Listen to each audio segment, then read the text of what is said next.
about something. Oh, are we in real now? Yeah. Oh, sorry. I thought you were still talking to me.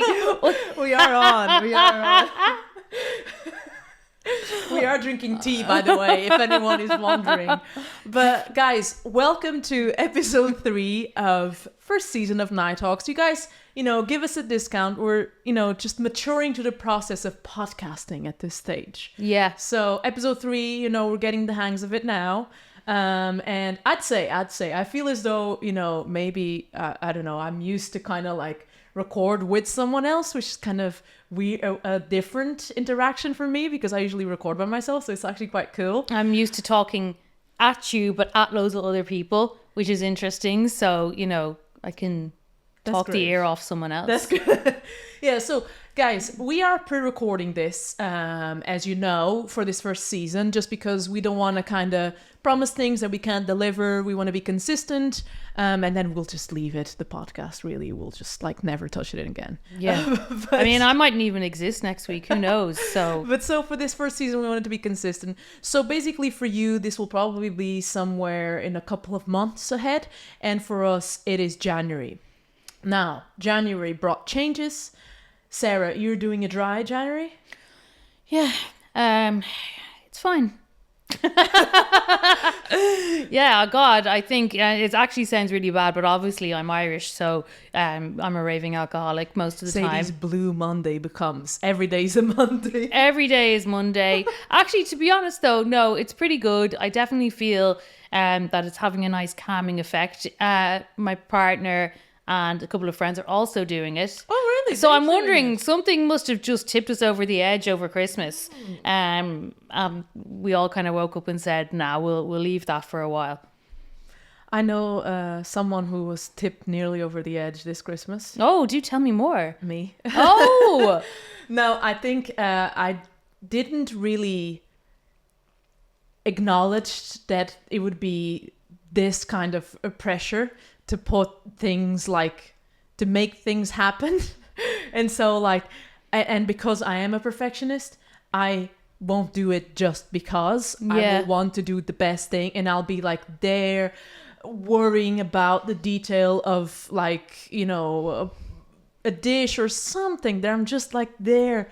And it was, I definitely didn't have any idea of what I was getting myself into, but I thought it was very nice at the end of the day. Mm-hmm. And it was very good. And after that, I went to Paris, and you have been to, drumroll, Japan. Tokyo. Yeah, I've wanted to go for like 20 years. It was amazing. It was stupendous. Sarah's 90, by the way. Yeah, pretty much, yeah. Can't you tell? I am with my translucent, ghostly look, obviously. You're like one of the photographs from William Mumbler. You could fit in very well. I mean, how do you know I'm not? Don't assume my life status. But Tokyo was amazing. Yeah. For anyone that hasn't gone, I highly recommend it. Apart from the fact that it was like being in the future, the people were probably the nicest people I've ever met in anywhere I've been in the world. They just had a real wanting to help you attitude. You don't tip over there, so it wasn't like they were getting much out of it. It was almost like it was an honor for them, for you to be in their country visiting all their beautiful locations. I highly recommend it. And when I came back here, it was like going into the past. Very good. Okay. Well, but talking about strange stories or kind of weird stories, from the line that we've been drawing so far, which, you guys have probably made a sort of connection at this point. So weird kind of funny tales about photography. We've discussed a lot of things so far, and we'll have a lot more to discuss. But anyways, today we thought, in connection with what we have been talking about in previous episodes, to talk about something that is called thoughtography or thought photography. I found actually the two kind of names, and also in some references, especially in earlier books or earlier mentions to this sort of genre, I'd call it, of photography. It is also called spirit photography. But it's kind of different from like what we've seen with Mumbler and stuff like that.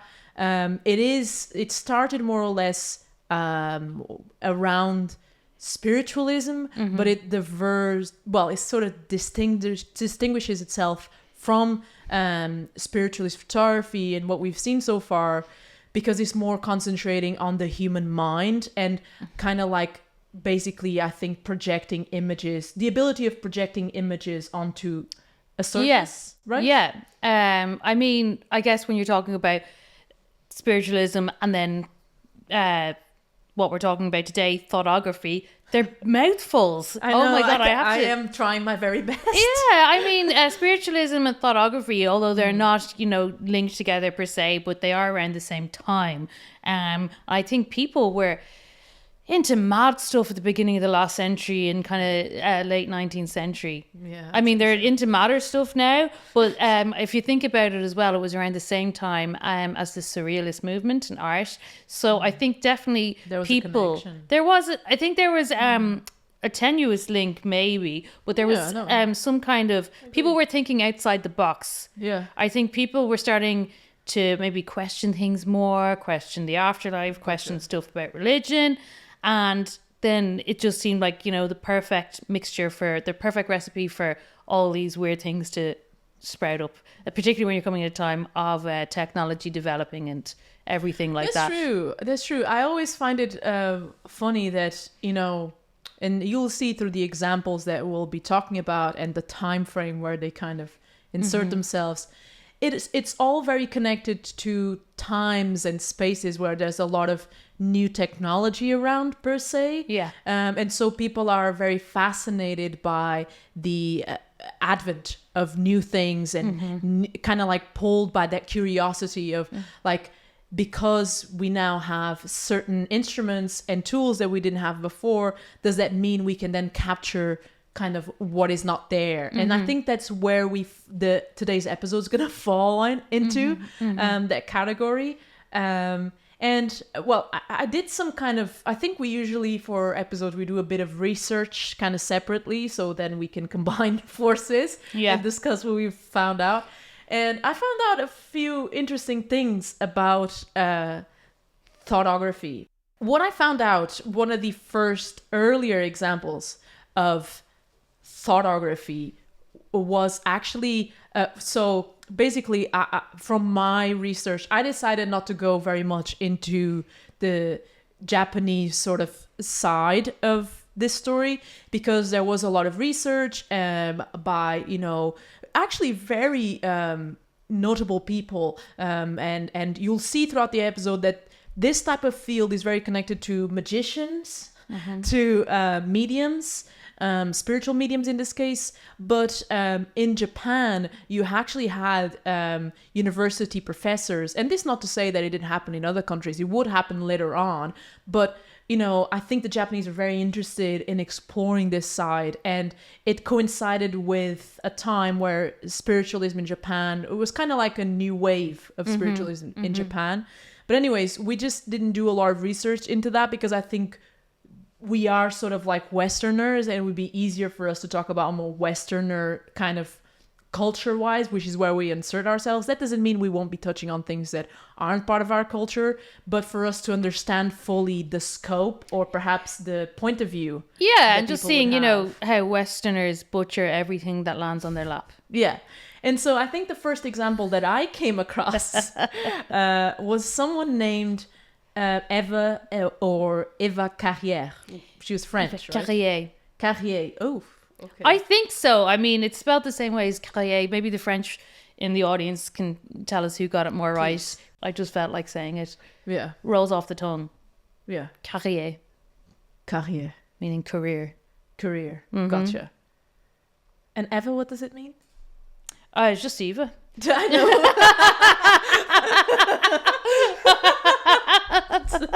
Sorry. I wasn't sure if you were being serious. I was like, pardon the pun. Time that she's actually waiting, she's like puzzled by why am I asking that? I was like, okay, I could be really nasty here, but I don't want to be that person yet.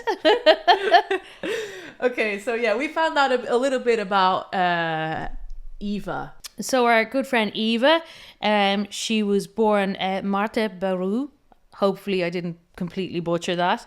But she was born in France, 1886. Not a lot is known about her youth and her early years, but we do know that she changed her name in 1909, and she was building a new career. Maybe she was being lazy, and picked Carrière.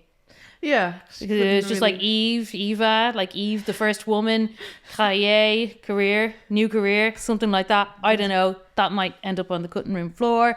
But she changed her name after a series of seances held in 1905 were revealed to be fake. So, you know, obviously she's very credible. Credibility wasn't something that Mrs. Carrière there had. So, I mean, look, changing name is a lot easier back then because, you know, credibility, though, is another game.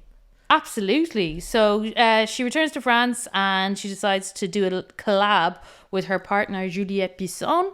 And so when they kind of got together, there were several photographs where Eva appears next to attendees and notable figures like Woodrow Wilson or King Ferdinand, and they were later demystified as being cardboard and magazine cutouts.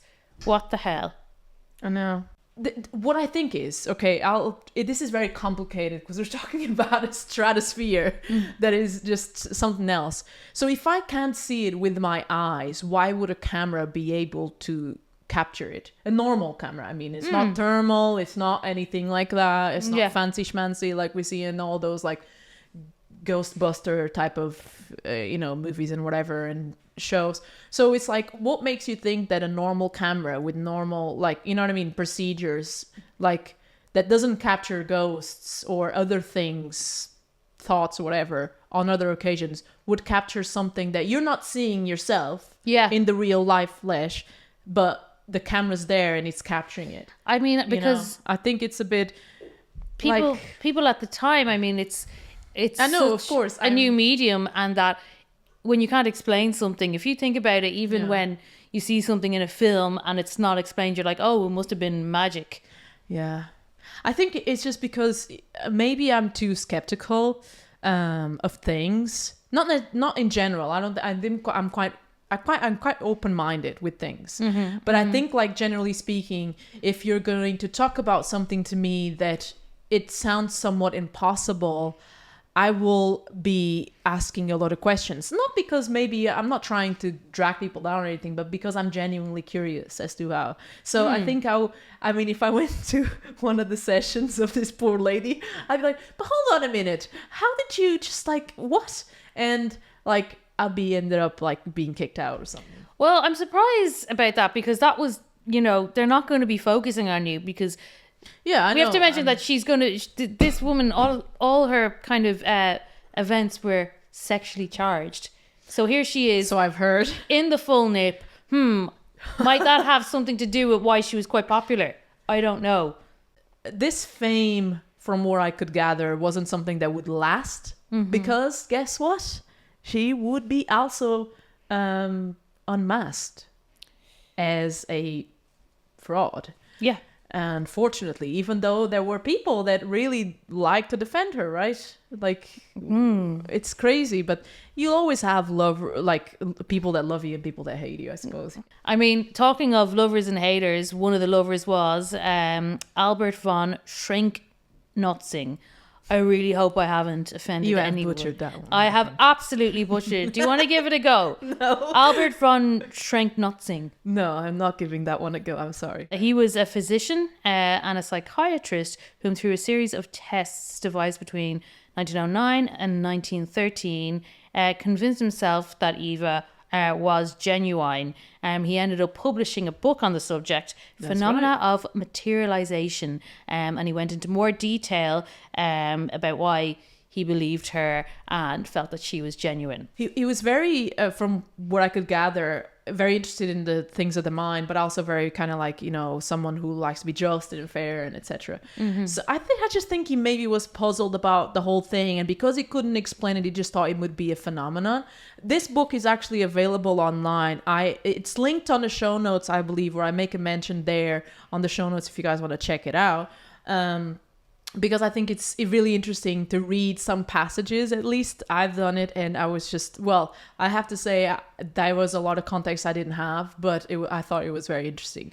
But after she was kind of, unmasked in a way, this sort of this idea of thoughtography or thought photography was sort of left a bit on the side. There were still people doing it, but not very... there were not very famous cases or anything like that. And I think, if anything, it was kind of relegated a bit to the shadow. I think that's how I'll put it, the best way to put it. But then we have another example, and probably the most famous example, and the one that people have the more difficulty in explaining how this was possible. And that would be the case of Ted Serios, who was, from what I could gather, at the time that these claims made him famous and etc. He was from Chicago. He was unemployed hotel bellhop, and basically he was an alcoholic as well. And that's more or less like... it was middle sort of age. That's all I could gather from his kind of personal life. Yeah, I mean, it's not really known, as you said, if it was something that he'd been thinking of doing or planning to do. But we do know that he was very interested in hypnosis.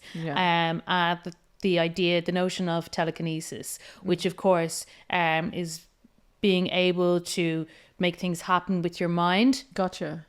And then also hypnosis is obviously making someone else do things or behave or think a certain way. And access different parts of your brain. We'll put a note for the proper descriptions because, I mean, I think it can mean as time has moved on, it sort of developed in meaning.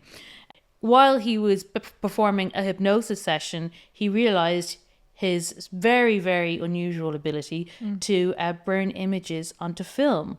And how did he do that? That's a good question. Serios, he used a device which he called a gizmo. I mean, what does that mean to you?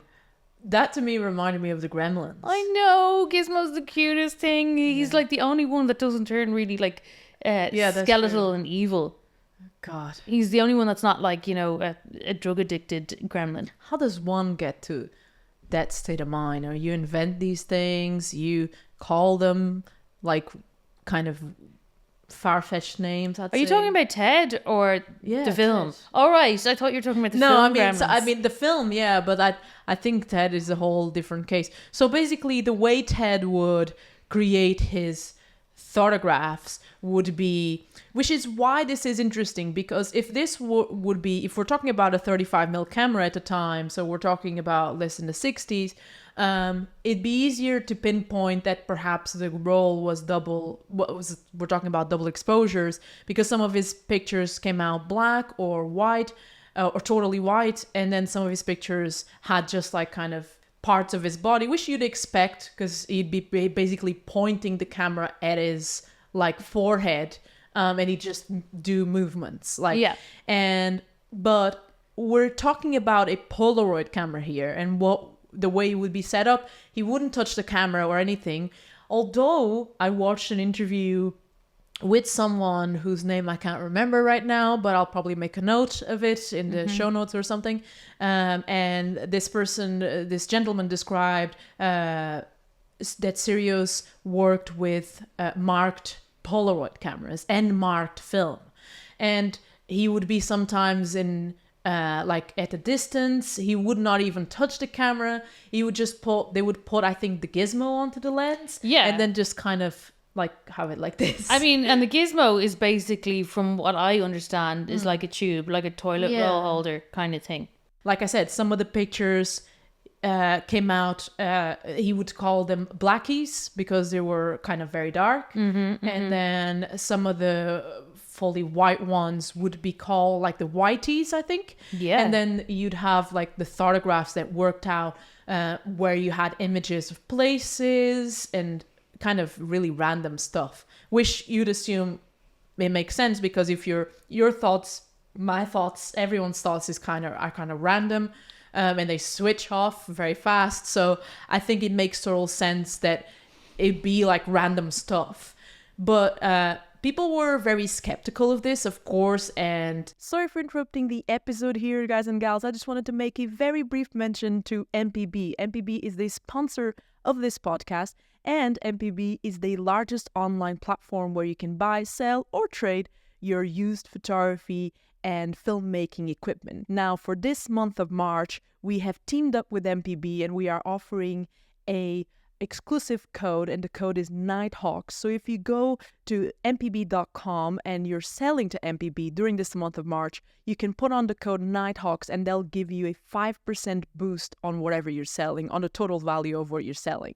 Now, this code is valid only for first-time customers, and also your transaction needs to be superior to £100. This code is valid through MPB UK, MPB EU, and MPB US. And you can find more information about this in the description of every episode, in whatever platform you're tuning in, and also in the show notes. So if you're curious, check it out. And we would like to thank MPB for giving us a shot here, helping us with this podcast. We really appreciate it. And yeah, without further ado, let's go and continue with the episode. People were very skeptic of it. Especially people, professional photographers that knew what they were talking about.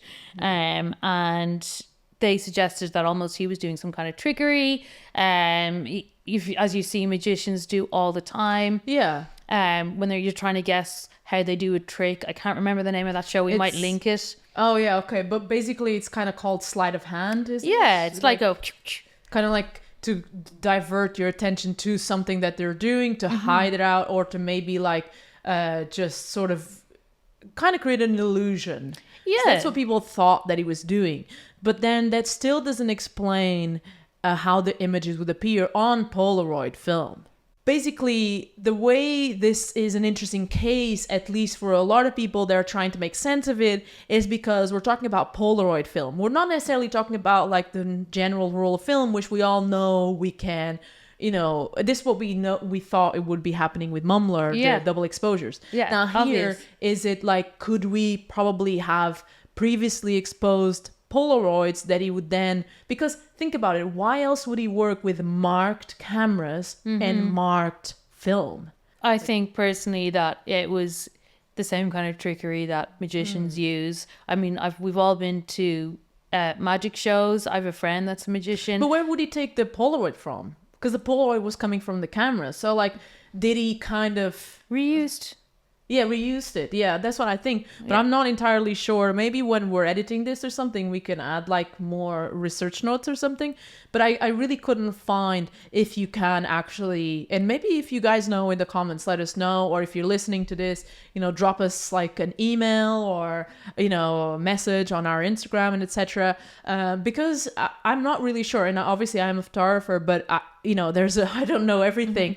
And it'd be something that I'm interested in knowing whether, because if it is double exposure or some type of double exposure, it explains why certain photos would be completely dark and some photos would be completely white. Because if they were exposed before and he sort of moved and the picture was kind of hit again with light, then would create just like this overexposed photo. Yeah, right? Exactly. Because I know that from working with Polaroid film before, and I worked with the I-type film and the 600, I think, 6-something film.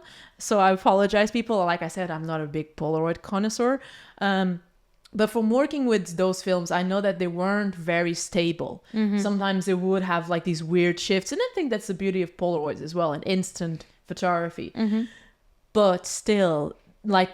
color shifts and, just like the usual not working, kind of one picture didn't work, it's fine. But like having these sort of constant results, it makes me question if that's what was happening. I mean, it also is, you're coming into the era of modern art, the infancy of modern art, and surrealism. Also, you're coming out of World War I as well when he starts doing his thing, and you're kind of in between wars. So I often wonder... do people become highly affected by all that stuff that's going around them, that they kind of happily delve into a fantasy world? I know I do daily. We have to do to survive. Yeah, it's like a form of coping. I think it is true. I think there is a combination of factors. And I think I hate to say this because I don't want to bash on anyone or anything like that. And I've respect the people that believe in it, and I respect the people that study these fields and the possibility. And like I said, I would be open to the possibility of seeing more and doing more research, but I just don't. I cannot believe in this particular instance. No. I don't think there's enough. And also, like, if you're doing something like this, and then you're going to be, of course there's skepticism, and of course there's a skepticist. Like, I mean, you have to realize that you're probably the person that is going to do something for the first time that has never been done before, as in at least the real, like, proving that you can do that. Yeah. It's never been done before. So, of course, people are going to be skeptical, and they want to know through to the core, how did you do that? But why has it not, if this is real, why has there not been more thoughtography in kind of the intervening, century?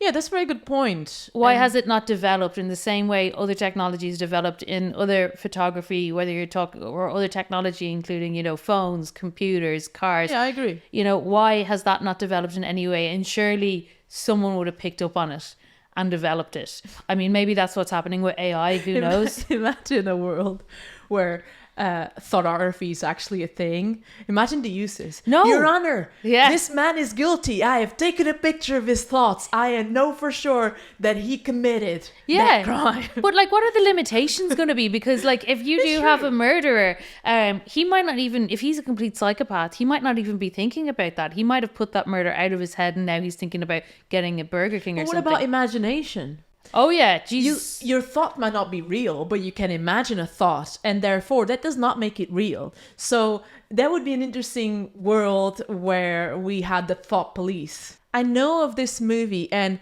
I am really like angry right now because I wanted to remember, but I just had this vision in my mind of this scene that I know of a movie. In this video, right, at this exact point, we're just gonna have like a cloud go bloop bloop bloop out of your head, and then have Tom Cruise doing his thing. Isn't it Tom Cruise? I don't even know it's Tom Cruise. I'm not sure. I mean, but you're thinking of Tom Cruise. Don't think of Tom Cruise. You're thinking of him, right? I think it's Tom Cruise. I'm not sure, but it's either Tom Cruise or is it The Island? I can't remember. Gosh, I can't. But they're like the thought police. There is something called the thought police. Yes, they're on Twitter. And I think as well, I know they're on Twitter.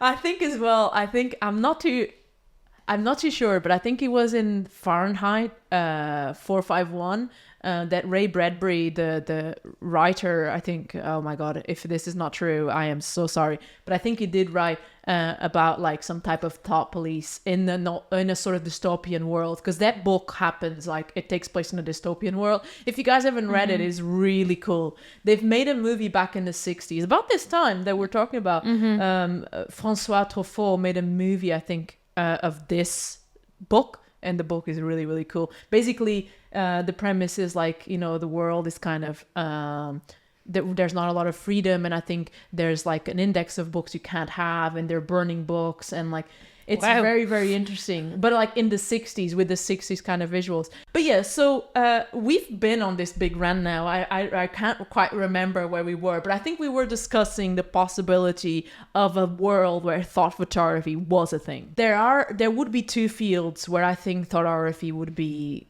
still quite unique and quite helpful. The first and foremost, psychiatry.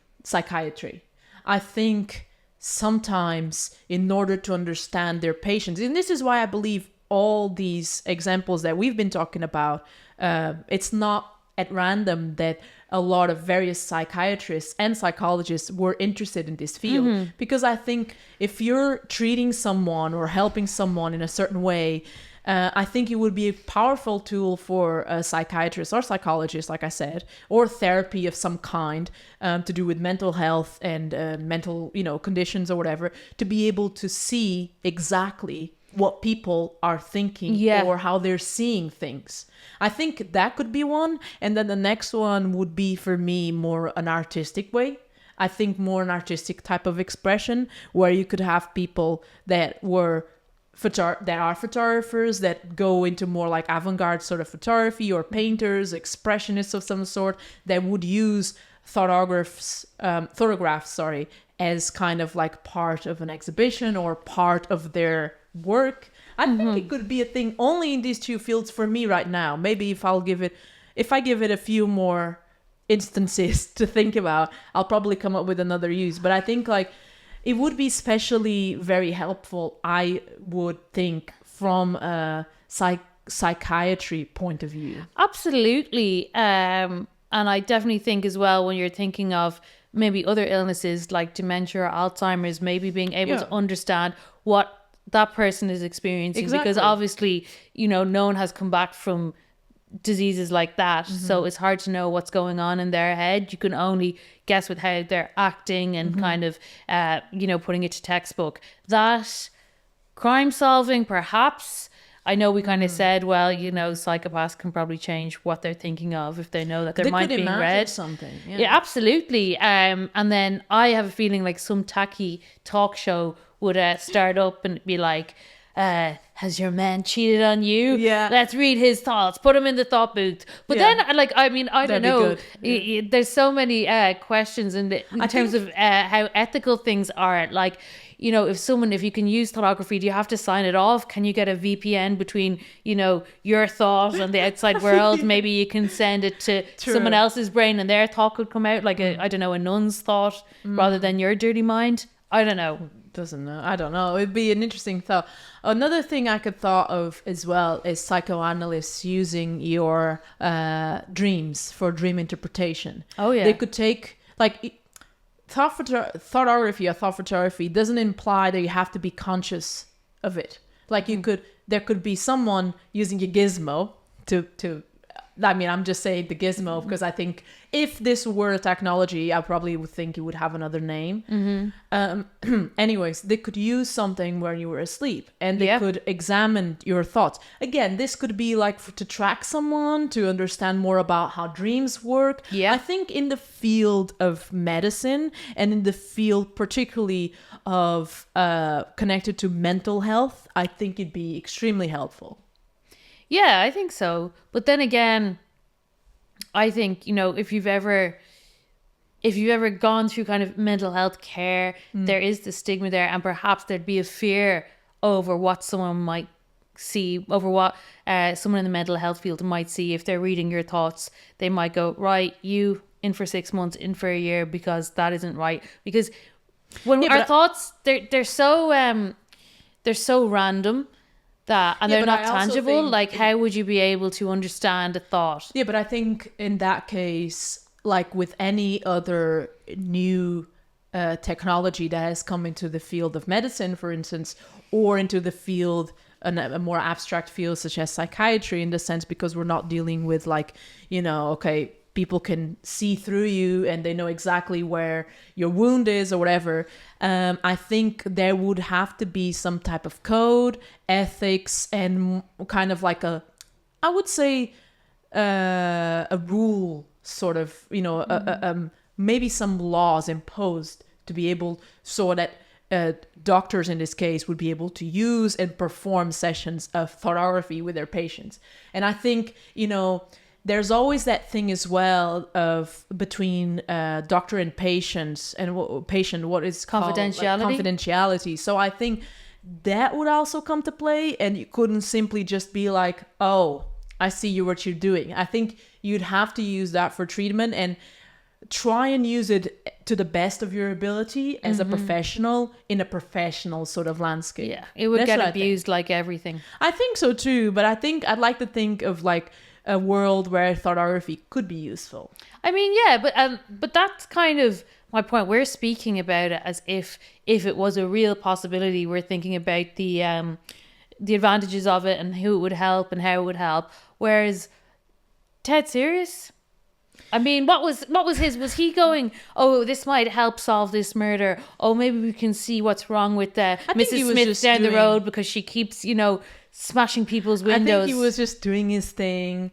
Like I said, this is why I said before that it's interesting that we can't have access to their personalities or more of their information to see what their intentions were. I know that with Ted Serios, or Ted Serios, as some people refer to, I think that he was just like someone who had always been interested in the field of like sort of like occult and things of the mind and exploring. Maybe he believed it as well himself. I think, to be honest with you, like I couldn't see why. I mean, I think there is research that has shown that we only use a small percentage of our brain, right? When we're functioning. I think some people even less. Even less, yeah. And I think like there has to be more abilities that we are not aware yet as human beings that are part of us and our brain. And I'd like to think that maybe one day with research and more, we'd be able to unlock more of what lies in our subconscious. And I think maybe thoughtography could be a possible way. Well, now I think Ted Serios, he wasn't trying to do anything serious with it. But I think he was just trying to, explore the possibility. I think he was just trying to explore the possibility of, doing his own thing. Maybe perhaps who is to say that he wanted to do something more concrete, as in like maybe a book or something where he would. I know that there's been books written on him, but not one by him completely. But I wanted to make a note because we were talking about Ted Serios, and he ended up passing away. And I think he kind of slipped into obscurity, right? And we don't really have after that bigger examples. No, nothing. Of people that have come forward. I came across one, but I think it's kind of can be quite explainable or how he did this. The one I came across, I don't know if you came across one, was Uri Geller. Uri Geller. Yeah, and he was basically a lot of things, but a magician amongst many things. A friend of Michael Jackson. Yes. The king of pop.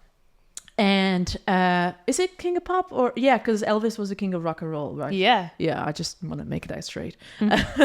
But yeah, so...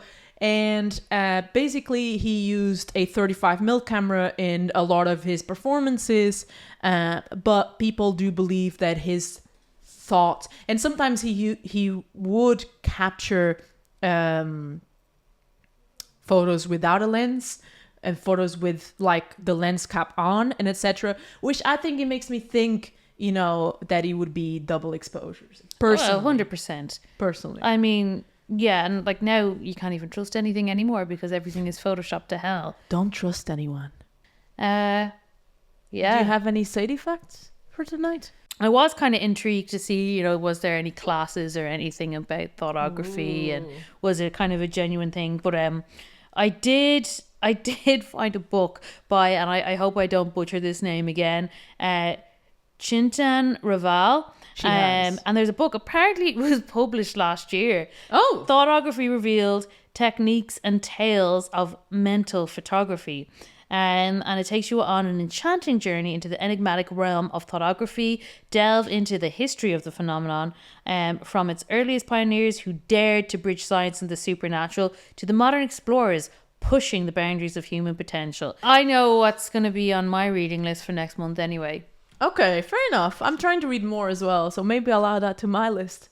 But on that note, I think it's been a pleasure to do yet another episode alongside you. Yeah, I think this one was a little different because we were obviously limited in what we, could find out about it. But I do also think that it was interesting because it kind of gave us a platform to, veer off into other avenues related to the subject. Oh yeah, and I think the next avenue is gonna take us right up there, up in the sky. I mean, we can't see it from here. Or death. Like what? That sounds very cultish of you. Yeah, no, I think I have an idea for the next episode that I think we should discuss, that I came across when I was doing some research for this episode, and I'm super curious to hear your thoughts about. And also, I'll be super curious to hear your thoughts about this. Personally, I'll see you. Don't know, what about you? Do you want to see these people in the next episode? 100%. I can't wait to see these guys again.